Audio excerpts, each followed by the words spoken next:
आपकी कमर में दर्द हो रहा है, डिस्क स्लिप की वजह से हो रहा है, डिस्क हर्निएशन की वजह से हो रहा है, एसआई जॉइंट की वजह से हो रहा है, जो आप सबसे पहले करेंगे।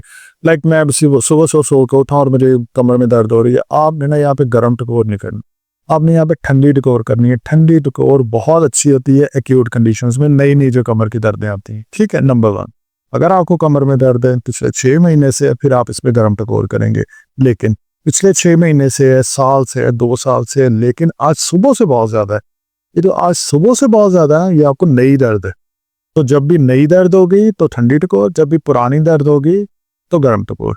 नई दर्द को कहते हैं एक्यूट पेन और पुरानी दर्द को कहते हैं क्रॉनिक पेन। क्रॉनिक पेन के अंदर भी एक्यूट फेजेस आ सकते हैं। ये नंबर 1 तो ये ट्रीटमेंट हो गया, ठीक है। अब जो दूसरा स्टेप होगा वो ये होगा कि आपने बैक सपोर्ट बेल्ट यूज करना है, लो बैक का लंबोसेक्युलर बेल्ट यूज करना है। अच्छा, इसको लगाना है। अब इसको लगाने का मतलब ये नहीं कि ये लगा के सो जाना है, ये तब लगाना है जब आपने चलना है, वॉक करनी है, रोड पे निकलना है, बाइक चलानी है, जब आप किसी ऐसी जगह जा रहे हैं जहाँ पे आपको लगे यार मुझे झटका लग सकता है, मेरी वो जो डिस्क स्लिप है ना, ये वाला जो इशू है ना, ये ऐसे हो सकता है, यानी कि डिस्क बल्ज अगर ट्रीट और एहतियात नहीं करेंगे ना तो डिस्क हर्निएशन में कन्वर्ट हो सकता है।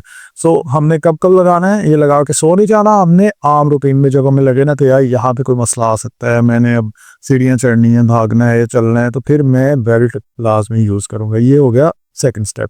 अच्छा, अब हम आ जाते हैं पोजीशंस के ऊपर। आपने ना ये वाली पोजीशन में लेट जाना है, कमर में आपके दर्द है ना, इतना ऊंचा करके अपनी टांगों को फिर इस तरह से लेट जाना है। कोई भी स्विस बॉल या जिम बॉल वगैरह ले लें और वो घुटनों पे नीचे रखें और आराम से ऐसे लेटे रहें, और कोशिश करें कि उसको हिप्स के साथ टच करके रखें। कुछ लोग पाँव के नीचे रखते हैं तो उससे कमर में दर्द बढ़ जाती है, सो बिल्कुल हिप्स के साथ टच करके इस पोजीशन में लेट जाएं। अच्छा, अब इसमें रिकमेंडेड होता है कि आपने 15 से 20 मिनट इस पोजीशन में लेटना है, लेकिन अगर आपकी कमर में दर्द बहुत सीवियर है तो आपने पता है क्या करना है, इसको सिर्फ और सिर्फ 2 या 3 मिनट के लिए पोजीशन बनानी है। अगर आपकी कमर में दर्द नहीं होता, अब आपने 2 या 3 मिनट के लिए नहीं, अगली दफा आपने 5 मिनट के लिए बनानी है। फिर कमर में दर्द होने लग गया, ओके 5 मिनट ठीक है, उसके बाद आगे 7 मिनट के लिए बनानी है। ऐसे बढ़ाते बढ़ाते आपने 20 मिनट के लिए इस पोजीशन के अंदर लेटना है। इस पोजीशन में ना आपकी कमर बिल्कुल नीचे की तरफ लग जाएगी और बिल्कुल रेस्टिंग पोजीशन में चली जाएगी।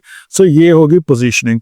अब ये पोजीशन अगर अब मैं मोस्टली एक मुझसे गलती हो जाती है कि मैं बनाता हूँ ना जनरल पब्लिक के लिए वीडियो, तो वो स्पेसिफिक टारगेट नहीं हो सकता। अक्सर लोग अब मैं पहले कहता था कि इस पोजीशन में ना आपने लेटना है, लोग इस पोजीशन में सो जाते थे। इसको 20 मिनट से ज्यादा नहीं बनाना है, ये सिर्फ और सिर्फ है कि टांगों की ब्लड सप्लाई इंप्रूव हो, डिस्कों के पास जो खून की सर्कुलेशन इंप्रूव हो, जो हमारी रीढ़ की हड्डी का निचला हिस्सा है उसको प्रॉपर सपोर्ट मिले। सो इस पोजीशन में मैक्सिमम 20 मिनट के लिए। पेन हो रही है तो 5 मिनट चाहे लेट जाए, 2 मिनट चाहे लेट जाए, जैसे ही दर्द में कमी आना शुरू हो इस टाइम को बढ़ाते जाएंगे, ठीक है। और मैंने बहुत सारे मरीजों में देखा है कि इस पोजीशन को बनाने से उनकी डिस्क अपनी जगह वापस गई है। अच्छा, ये पोजीशन बनाने के बाद ना आपने नेक्स्ट ये करना है कि जब आप ये पोजीशन बनाएंगे ना तो आपने इसमें एंकल पंपिंग करनी है। अपने पाँव को ऊपर की तरफ लेके जाएं, नीचे की तरफ लेके आए। जब ऊपर लेके जाएं 10 सेकंड रोक के रखें, नीचे लेके जाएं 5 सेकंड का वक्फा दें। लेकिन इसमें इंपॉर्टेंट चीज, अच्छा अब लोग कहेंगे कि हमें दर्द है लंबर रीजन में और रीढ़ की हड्डी के निचले हिस्से में, वर्जिश हम कर रहे हैं अपने पाँव के ऊपर, ये क्या कोई इसकी तो कोई लॉजिक ही नहीं बनती है। आपके जो पिंडली के पट्टे हैं, आपके पिंडली के आगे वाले पट्टे हैं, आपके पाँव के जो पट्टे हैं, इनकी जो नसें हैं, इनकी जो जड़ है वो L4 L5 S1 से निकल के आती है। अक्सर लोगों को जब कमर में दर्द होती है तो उनकी सुनपन जो टांगों के अंदर आया होता है, पाँव के अंदर आया होता है, पिंडली के अंदर आया होता है।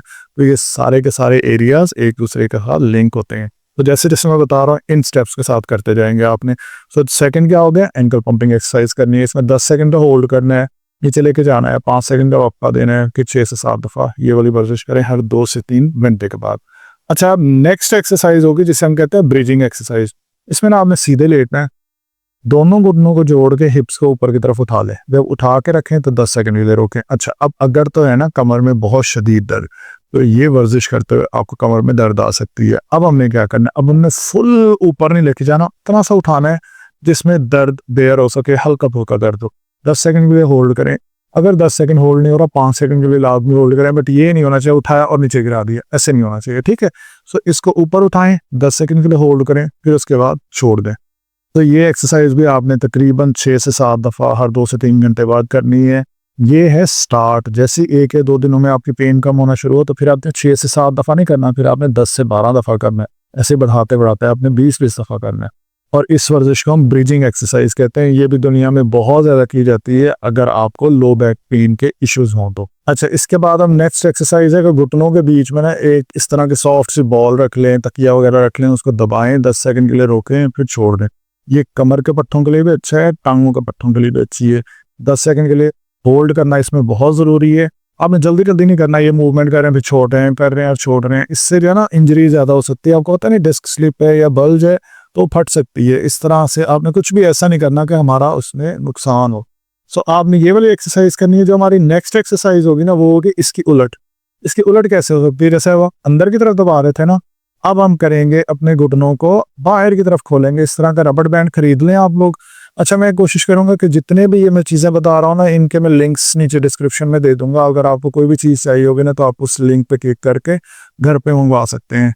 बाकी आपने ये रबड़ बैंड लगाना है और ये रेजिस्टेंस प्रोवाइड करेगा। अब अगर वैसे ही आप अपनी टांगें खोलेंगे तो उसके अंदर तो रेजिस्टेंस ही मिलेगी। रबड़ बैंड की मदद से आप जैसे ही इसको खोलेंगे, यहाँ पे 10 सेकंड रोकेंगे, फिर छोड़ देंगे, फिर ओपन करेंगे, 10 सेकंड रोकेंगे, फिर छोड़ देंगे। ये भी 6 से 7 दफ़ा 10 दफ़ा आपने ये वाली एक्सरसाइज करनी है। अच्छा, नेक्स्ट एक्सरसाइज होगी जिसे हम सिंगल नी टू चेस्ट कहते हैं कि सीधे लेट के टांग को मोड़ के छाती की तरफ लेके आए। कमर में अगर बहुत शदीद दर्द हो रही है ये वर्जिश करते हुए, फिर ये वर्जिश नहीं करनी। जितनी मैं वर्जिशें बता रहा हूँ ना, किसी वर्जिश को करते हुए कमर में अगर बहुत ज़्यादा दर्द हो नहीं करनी है। बस उस रेंज तक कर लें जिस रेंज तक दर्द को बर्दाश्त कर सकते हैं। तो आप ऊपर लेके आए छाती की तरफ, 10 सेकंड रोकें, वापस लेके जाएं, 5 सेकंड वक्फा दें। ये वाली वर्जिश भी आपने दिन में 6 से 7 दफ़ा करनी है, हर 2 से 3 घंटे के बाद। अच्छा, और जब भी ये वर्जिश करनी है ना आपने तो दोनों तरफ करनी है। मैं बताया एक तरफ रहा हूँ ताकि आपको समझ आ जाए। वर्जिशें मैं काफ़ी सारी बता रहा हूँ आपको, वो करनी है जिसमें कमर में दर्द नहीं आनी चाहिए। लेकिन ये जितनी वर्जिशें हैं अगर आप कर पा रहे हैं ना तो आप देखेंगे आपको इंशाल्लाह डिस्क बल्ज या कमर के दर्दों में बहुत ज़्यादा चेंजेस फील होंगे। अच्छा, नेक्स्ट जो एक्सरसाइज होगी ना उसमें पहले हम सिंगल कर रहे थे, हम अपने दोनों टांग को मोड़ेंगे, छाती की तरफ लेके आएंगे, 10 सेकंड के लिए होल्ड करेंगे, फिर उसके बाद छोड़ देंगे और अपनी टांगों को सीधा कर लेंगे। ये भी आपकी कमर के दर्द के लिए बेहतरीन एक्सरसाइज है। 6 से 7 दफ़ा ये वाली वर्जिश भी आपने करनी है। नेक्स्ट जो इम्पोर्टेंट एरिया है वो है हमारा पिरिफॉर्मिस का एरिया। अच्छा, अब जो पिरिफॉर्मिस की एक्सरसाइज है ना इसको ना हम स्टेप बाय स्टेप करेंगे। पिरिफॉर्मिस ना हमारा होता है जहाँ पे हमारा हिप जॉइंट होता है, वहां पे बड़ी दर्द होती है डिस्क बल्ज की। अच्छा, पहले तो ऐसे टांगे मोड़ें, टांग को उठा के दूसरी टांग पे रख लें और हल्का हल्का इस तरफ लेके आए, बिल्कुल हल्का हल्का अपोजिट साइड पे। 10 सेकंड के लिए रोकें, 6 से 7 दफ़ा ये वाली वर्जिश करें। अब ये करते हुए ना आपको कमर में कोई दर्द नहीं आई, फिर आपने इसे बढ़ाना है। लेकिन अगर ये करते हुए कमर में दर्द आ रही है ना तो जो मैं अब बताने लगा हूँ अभी वो नहीं करनी। अगर ये दर्द नहीं आई कमर में फिर करनी है, ठीक है। तो अगर कमर में दर्द है ना तो फिर आप कुछ अरसे के बाद जो कर लेंगे। तो पहले ये वाली वर्जिश करेंगे, ये वर्जिश की, कमर में दर्द नहीं आई तो फिर आपने पता क्या करना है, फिर आप ये करेंगे कि इस पोजीशन में मेरी यूं लेटेंगे। ये देखें, इधर टांग के ऊपर टांग रखी, हाथ बीच में से लेके गए और ऊपर की तरफ खींच लिया। 10 सेकंड यहाँ पे रोक के रखना है और फिर छोड़ देना। अच्छा, इससे ना आपकी टांग की यहाँ हिप वाली जगह के ऊपर खिंचाव आएगा जब आप ये वाला स्ट्रेच करें। अगर तो खिंचाव आ रहा है तो बिल्कुल परेशान नहीं होना है। अगर कमर में रीढ़ की हड्डी में दर्द आ रही है ना फिर आपने ये वर्जिश नहीं करनी। तो जो मैंने पहले बताई है ना ये वाली वर्जिश, ये सिंपल वाली जो वर्जिश है, इसमें जैसे आप इस तरह इकट्ठा करेंगे, टांग को उठा के यहाँ पे रखेंगे। अब देखें हम पूरा नहीं उठाएंगे, बिल्कुल हल्का सा इधर लेके आए, 10 सेकंड के लिए होल्ड किया, 6 से 7 दफा ये वाली वर्जिश की। लेकिन अगर ये करते हुए दर्द नहीं हुई तो फिर हमने बढ़ा लेना है और वो हम करेंगे इस तरह से। टांग को दूसरी टांग के ऊपर रखेंगे और इस तरह से हाथ लेके जाएंगे और ऊपर की तरफ ले आएंगे, 10 सेकंड के लिए रोक के रखेंगे। इसमें जो आखिरी एक्सरसाइज है ना, अच्छा जो लोग होते हैं ना बहुत ज्यादा बल्की है, जिनका वजन बहुत ज्यादा हो, तो उनका ना उनके लिए हाथ यहाँ पे रखना, यानी इस जगह के ऊपर हाथ रखना मुश्किल हो जाता है। तो उनको मैं रिकमेंड करूंगा कि आप ना अपना हाथ यहाँ पे भी रख सकते हैं। देखिए, यहाँ से बीच में से हाथ जब गुजारेंगे यहाँ पे, तो हम आगे नहीं रख रहे हैं, घुटने के यहाँ पे नहीं रख रहे हैं, उसके अंदर वाली साइड पे रख रहे हैं। तो आप चाहें तो इस तरह से भी कर सकते हैं, और अगर चाहें तो किसी की हेल्प भी ले सकते हैं कि उनको कहें कि अपनी टांग को जब मैं ऊपर कर रहा हूँ तो मुझे थोड़ा सपोर्ट करें। मकसद सिर्फ ये है कि इस एरिया के ऊपर खिंचाव आना चाहिए, कमर में दर्द नहीं आनी चाहिए। इसे हम पिरिफॉर्मिस स्ट्रेच कहते हैं। अच्छा, जो इसमें अब आखिरी एक्सरसाइज है ना उससे हम कहते हैं कोबरा स्ट्रेच। ये होता है कोबरा स्ट्रेच। कोबरा स्ट्रेच ना आपने पहले शुरू तो करना है इस तरह से, यानी कि अपनी कोहनियों तक उठना है, अपने हाथों के ऊपर नहीं उठना है। उल्टा लेट जाएंगे आप और उल्टा लेटने के बाद इस तरह से उठेंगे, अपनी कोहनी और हाथों की सपोर्ट के ऊपर आप उठ जाएंगे। ठीक है, 10 सेकंड के लिए रोकेंगे। अच्छा, गर्दन भी ऊपर की तरफ लेके जानी है। 10 सेकंड के लिए रोकेंगे, 6 से 7 दफा ये वर्जिश करेंगे।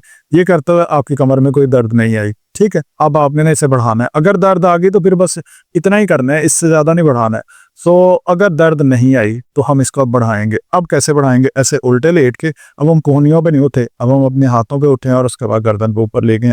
अब ये करते हुए अगर कमर में दर्द आ रही है तो वापस उसी पोजीशन में चले जाएं। किस पोजीशन में? हाथों और कोहनियों वाली पोजीशन के अंदर। तो इस पोजीशन में उठें, कमर के ऊपर कोई प्रेशर नहीं आएगा और आपके लिए बहुत ज़बरदस्त एक्सरसाइज है। आहिस्ता आहिस्ता अच्छा, अगर कमर में दर्द आ रही है तो आहिस्ता आहिस्ता फिर आपने इस वर्जिश पे आना है 1 या 2 दिनों के अंदर। पहले दिन जो है वो सिर्फ कोहनियों तक कर लें।